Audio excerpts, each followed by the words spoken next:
1998 Fatboy. Got a good deal on it from an old friend, no longer able to ride.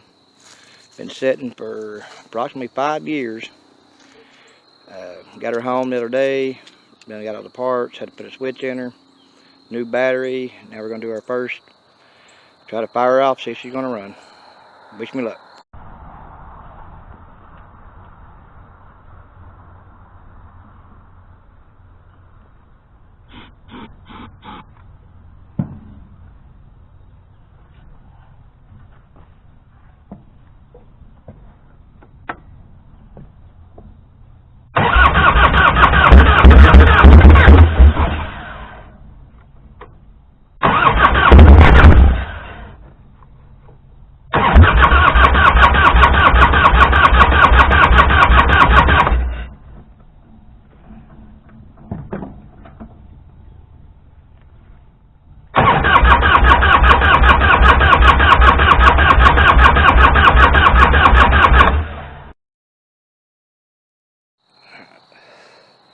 Well, obviously there's a fuel issue.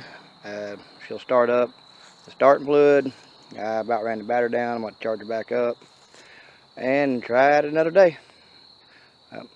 Wish me luck.